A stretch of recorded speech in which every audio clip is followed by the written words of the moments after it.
Hey guys, and welcome to another episode of CarX Drift Racing 2 with Brogue Hammer Auto House. Today's episode is all about the Falcon FC-90s, which is the FC RX7 in real life. This is a fun little car. I actually did unlock the engine swap for the 4-cylinder motor, so I do have that in the car as well as some larger wheels as a result of that.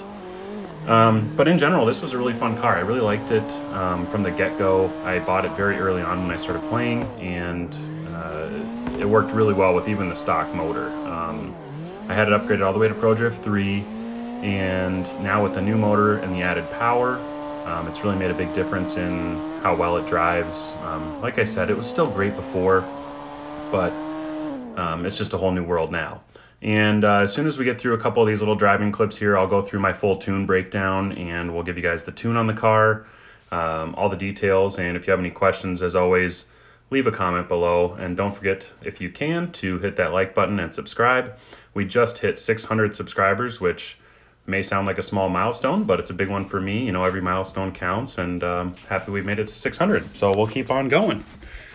As you can see, I do have the CBW body kit on this thing. The missile kit looks okay too, and the R&T, but quite frankly, my favorite is the D-Master kit. I just haven't bought it for myself yet.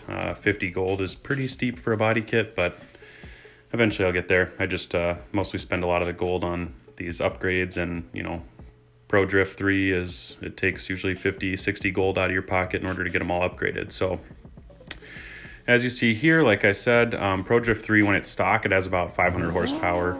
With this 2-liter 4-cylinder, I'm cranking out about 770, 773, I believe. So quite a significant power jump. It's always nice with these lower level vehicles to add some more power to them with an engine swap.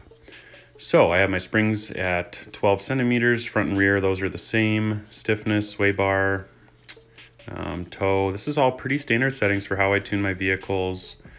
75% Ackerman's a little bit higher than I normally do, but it feels really good in this setup. And then the retraction and tightening, I know a lot of you have asked about in the past, and it's, you know, considered the ability of suspension to push out the wheel when traction gets quickly lost. So a higher indicator may cause the vehicle to swing. So my interpretation of this is that, you know, the suspension will push out when the traction gets lost or you know, hit something.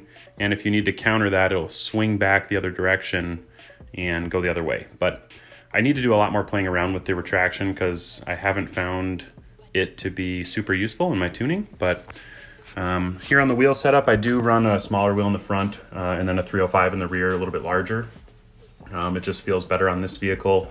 I have the engine all maxed out, and the transmission, I have a 0.55 on the diff, 410 gear ratio, and then you can see my fifth gear is a 1-to-1, so 1.0, and I try to shoot for that on almost all my transmission tunes regardless of the vehicle.